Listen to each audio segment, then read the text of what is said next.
Hey everybody, welcome to the Orange Road. So, for today's Advent Calendar update, we have something special. I did an interview with members of the rules team. These are the guys that have been working on the rules for years now, for the basic rules. Not all of them, but I did get three of them, which is, so far as I know, unique in the social media, in the content team, etc., etc. So I got Sir Joker, I got Ray, and I got Frederick. So we had some technical difficulty while doing the interview, as always, something you get when using Skype and stuff. I tried to polish up everything. I've removed pieces where people disconnected, where I disconnected, for example. Tried to clean up the noise a bit. It's still not perfect. This is something I'm still getting used to. But I do hope you guys can enjoy listening to the Rules Team interview. There's some really interesting stuff in there, and I think it's cool to have them talking. As I said in the interview, after we release the second edition, the beta version, I'm gonna try to gather up a lot of the questions we'll get from the community. Maybe set up a topic or something like that, and bring those questions to them as well and see what their answers are. All right, enough of my chit chat. Let's get straight into the interview. Hey everybody, I'm joined by two members of the rule team. We're gonna have a quick interview about the upcoming beta release of the second edition of the Night Age. Guys, introduce yourself to our listeners. Yeah, Kent, go first. Okay, yeah, my name is Kent, and I'm part of the rules team. I have been so from the start. Yeah, I've been playing. Well, I've been in this hobby for many years, probably before some of you were born. Well, I did have someone show up at my club for a tournament recently. He was only 12. I was like, wow, Yeah, that's young. Yeah, you're the T9A grandpa, right, Kent? I wouldn't say that, but no. Yeah. A little bit. Your beard tells a different story. Yeah, let me introduce myself. I'm Frederick. I'm part of the rules team as well, and on the balance team. And I'm not playing the game as long as Kent, maybe, but I started when I was 11. I'm 34 now, but I had a big break in the meantime when I was at university and stuff. But yeah, actually, yeah, I'm back in the game for like 6 years now, and I really enjoy it. Yeah, I think everybody takes that magical little break around that age grab. Yeah. I'm probably the exception. I only started playing after that period.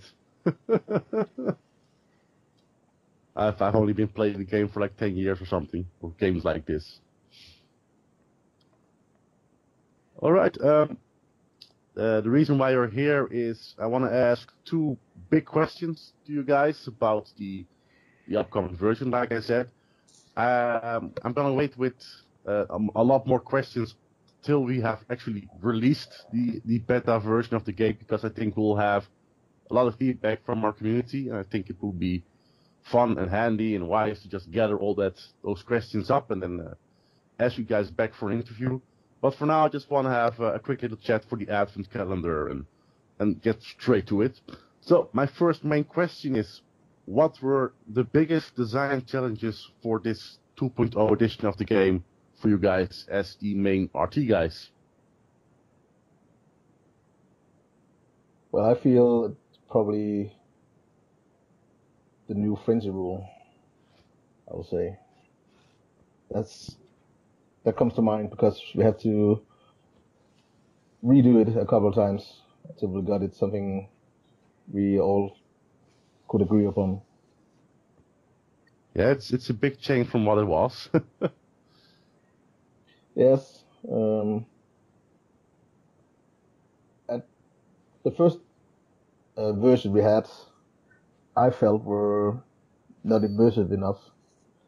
So we tried to go a different way to make the rule more immersive. Yeah, it's a difficult rule because, like you said, you want to keep the immersion of the rule on the table, but you also want to have a rule that's easy to use on the table as well, and you also want to step away and get more of our own spin on this rule, our own version of it. So I understand that it's probably a tricky one to get right. The first version we had, there were no tests to charge and stuff like that, and it felt wrong that we had this bloodthirsty unit just walking around the battlefield and not wanting or to commit to battle. And also the rules, we ended up splitting it into different rules. Well, I do like the fact that the Battle Fury, I think it's called, or just Fury, the extra text on the 6th rule. I like that it's disconnected from the Fury part, or what was Fury before, because I do think it gives a little bit more of an option when designing units and giving them special rules, that those two rules are usually probably always going to be linked, but you do have the option to not link them. For example, with the Infernal Dwarves, who get the Fury rule, but they get a different version of it, so it only works in the second round of combat, without the frenzy part. That's something I really liked about that change. So I think that's a good way to make Frenzy / Fury a little bit more all round, still have it be flavorful. So cool setup. Yeah, in the first version we had, it was still like +1 attack, but then it was added to the profile of the units.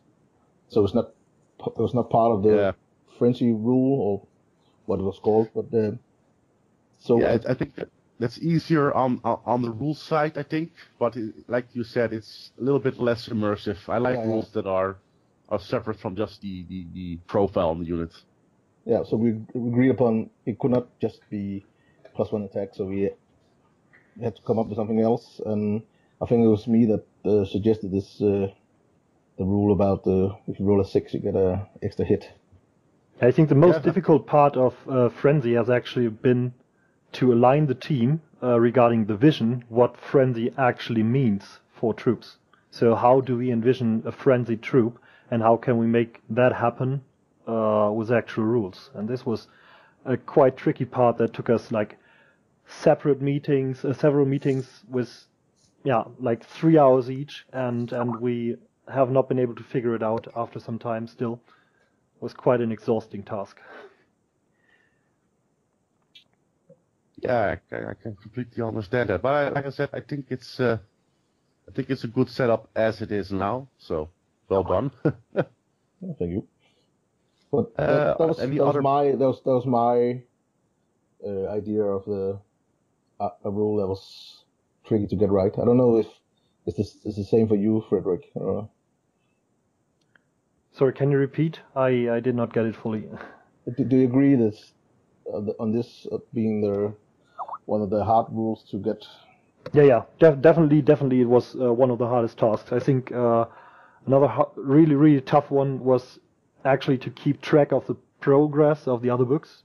I think all rules team members have been team leaders on the task teams as well, and to make sure that the books do not differ too much regarding power level, and that they are still similar in complexity, and on the other hand diverse enough that we do not have too many overlaps, like Empire of Sunstar, for example, being too similar to Kingdom of Aquitaine and stuff like that. That was really tough, since so many things have been going on simultaneously that the teams had a hard time to keep track of what the other teams are doing, and this has been, in my opinion, the biggest design challenge of all.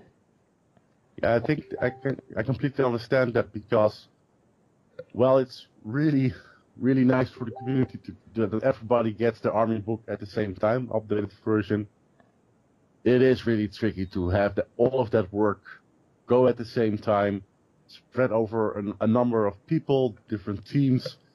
It's really hectic to just keep pace with it, and then to actually contribute to the work being done on it is, it's amazing that it actually gets done.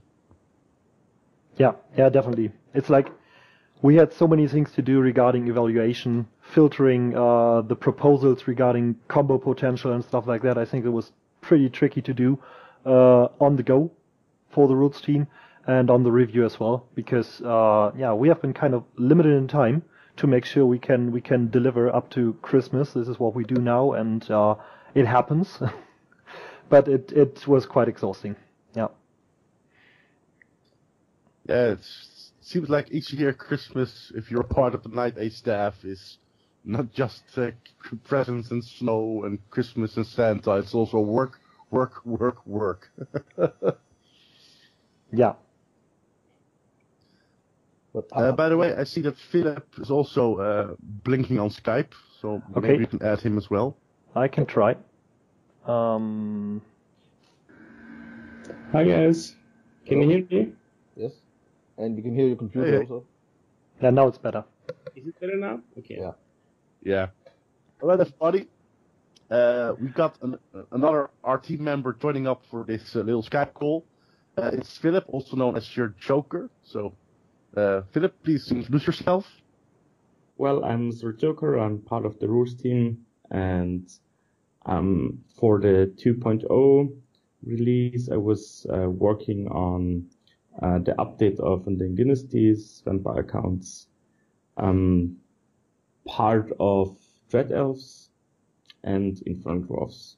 And I'm looking forward to talking about our. So, Philip, in your own opinion, what was the biggest design challenge for this updated version 2.0, this beta version?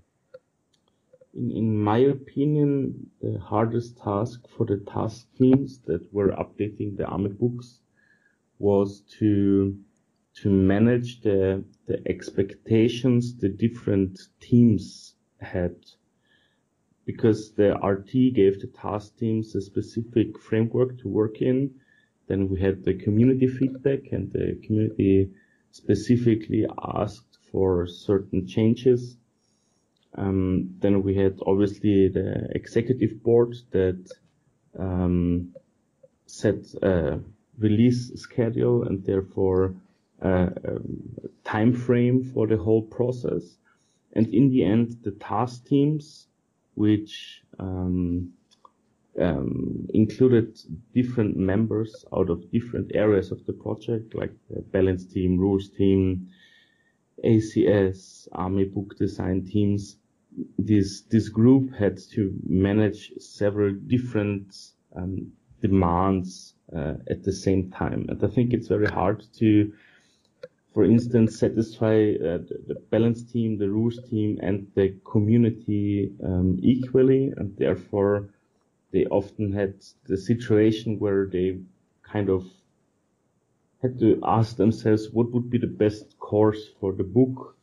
Is it to make it more like the community envisions the army book in question, or with the additional information they have due to their broader access to our unique Ninth Age background, would it be better to change certain entries to match the background for these entries better in our Ninth Age world? And I think it's very hard for a designer to satisfy all these demands, and I think they did a great job overall.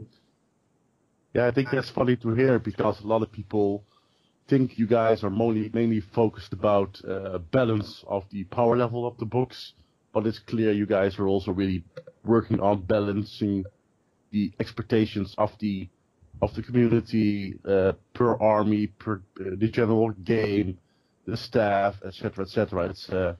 It's a big operation to find the right path. Yeah, to be honest, the balance of the book during the design process it's not really important, because most designs can be priced in a way that makes them externally balanced. As part of BLT, I would object here, but we try to help the task teams out in a way that we try to chime in when there was something that looked like completely unpriceable for the BLT.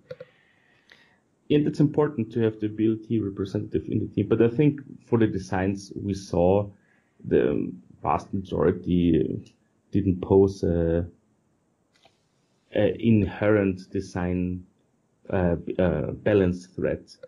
And therefore, I think as a designer, it's more important to capture the unit's background and then feeling and theme of the army, and pricing and balance is only the step that comes afterwards, because if the design is shitty, the entry will always feel bland.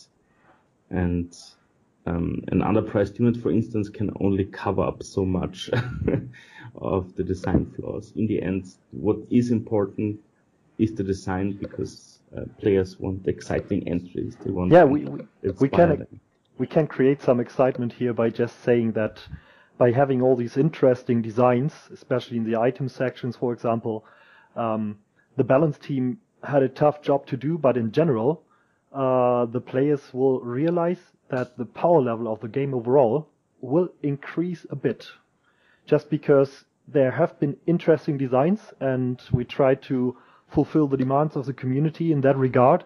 And what the community most of the time asks for is not nerfs but buffs. And this ended up with the game going up in power level a bit, at least. But that's I think many players will be happy, and some maybe will not like it, but I hope that the majority of players will be okay with that route of the game. Yeah, I've played my first 6 games now of the beta, trying it out for the advent calendar, for the content. It's my experience that games are less drawish, if you guys get what I mean. Damage seems to be a bit more spiky. Same goes for the magic. I feel like magic has a bigger impact now on the game, or at least a more regular impact on the game. And those racial spells, those are really game-changing sometimes. It's really cool to see that some of the strongest spells in the game are those unique to each different army or faction. It's the reliability of the magic phase you have now that makes it really strong and having a bigger impact to the game, overall. But we have a playtest phase to prove if we nailed many it or if players it's over underpowered. That their wizards don't know which spells they are going to field during a battle. I agree, Philip, because I've been playing with the Infernal Dwarves in my test games now, and I've been trying out occultism. So usually when I'm playing Infernal Dwarves in version 1.3, I never took occultism because I wanted the flaming flammable synergy. But now that's a racial spell, so I can just pick that and pick a different lord. And now, because I can also pick my spells with occultism, there are a couple of spells that don't really do a lot for my army, but there are a couple of spells who are really efficient to have. So now I have a lord that I used to think was not really that handy for my army, but now I know what spells I get, I can build my army around it, and I think that's a really strong change. Yeah, what I really like about it is that it makes more sense to take low-level wizards out of different paths now. Because usually we only saw apprentices out of the same path, but you never saw a 2-spell mage picking other lore outside of being interested only in the spell you are able to pick. And therefore, I'm really looking forward to see different setups when it comes to the path of magic. Yeah, I think you get some really fun combos going on with your magic phase. And you now also know that you're not going to waste your wizard if you're taking one if you have a couple of bad magic phases. It's more even. I think that was an argument that came up on the forum as well, because people complained about that magic is it has a too low power level. And I think a very important point to understand is that, for instance, back in the days of 8th edition fantasy battles, it wasn't fun if a player took 6 dice and cast an irresistible force mind tracer and just wipe the unit. That's no strategic decision. It's just dice rolling. What makes it interesting is if you have, on the one hand, the risk, and on the other hand, the reward. And then the player should make the strategic decision: do I want to enter into this combat, for instance, or do I want to use one dice more or one dice less? And I think overall the new rules facilitate this feeling that you have this risk-reward theme going on. That it's not just pure luck and variance, but actual decision the player is able to influence. Yep. So this is a nice way to, a nice bridge to the next topic, and I want to ask each one of you, what's your favorite change for the upcoming beta version of the game? Let's start with Kent. My favorite change, I think, would be the new magic enchantment system. It's something I wanted from the beginning, from when we started making the rules, because I always thought it was strange that you get like a magic weapon, a great weapon for 15 points, but you have to pay 20 for a normal one, or you get a magic heavy armor with for 5 points, and if you wanted to buy a heavy armor for your lord, you might have to pay like 20 points for it. Yeah. So I wanted to fix that problem. I really like it from a background perspective, because if you're, for example, the High Lord of the Elves, and you want to get a magical weapon, and you're going to go to your elf blacksmith, and I want a magical great weapon, and he is like, no sir, we only have this small magical dagger. It's just weird. I mean, if you're the most important general in your army, or the biggest army leader, you're going to get your weapons tailored to you. So I really like this change from a background perspective. It seems more logical to me, at least. Yeah, and I also think it gives the player more options to customize the characters. Yes, because I've been talking to someone who's not a fantasy player. He's a staunch 40k player, but this change in the system, this is pulling him in. He's like, this is tickling my RPG player tendencies. This sounds cool. So I think I think for the players it's a really great change as well. It's nice to hear. All right, thanks. Let's switch it to Philip now. I think my favorite changes are actually two changes. The first one is that you can pick spells. It's one change I really like. And the second one is the new line formation, which I'm really looking forward to seeing tested in the public playtesting phase. Could you go a bit more in depth about the line formation? Which ones do you exactly mean? Yeah, it's what we usually referred to as horde formation back in the days. Yeah. Has now it makes more sense from an immersive point of view, in my opinion, the new rule. And secondly, it, at least in my opinion, will promote the medium-sized units of roughly 24 models. And we have, at least in the history of the Ninth Age scene, a lot of minimum-sized units being played, like the 10-man Saurus warrior units that were very popular. And we did see a lot of maxed out units. And I do think that this change will shift the focus a bit more in the middle of both extremes, which I think is a good thing. Yeah, I like this change for units like orcs, just your basic common orc, because they've got a maximum unit size of 30, I think, if I'm not mistaken. So you couldn't really hoard them up. You could, but as soon as you got some casualties that are limited at 30, the regular orcs have a higher limit. Well, let's take the special version then. With 30 now, you can, if you're 8 white, you can suddenly have with a character in there 4 ranks roughly. So yeah, I really like the change from, especially since when you're playing with bigger bases, it saves space on the table, which is also an improvement, I think. This is a good counter question for me. With the new, let's call it the former Horde formation, you removed the static combat rest from ranks. Did you do that mostly as for a counter for the more higher power level of the new Horde formation, or from a background perspective? But at least for me, it was mainly driven because of the background argument. Because if you look into historic formations, the line formation was actually a formation that was used to maximize frontage and therefore their offensive capabilities. And usually the small, narrow formations that were used by spears, for instance, use the pressure of the back ranks to keep the formation get an edge.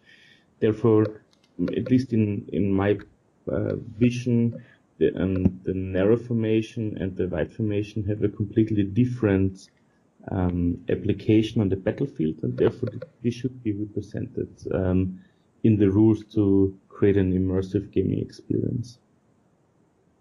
All right, cool. Frederick, then you're next. Yeah, okay. It's a tough one to decide between these changes, but I think what I really like is the new front rank rule, and that characters can never move more than their actual march value. So that no matter what reform shenanigans you're trying to do, you're limited to your actual march value, and this is pretty helpful. Combined with the fact that, for example, the old ogre buses that have been able to hide 3 characters in the second rank are now gone, because the characters have to be all in the first rank.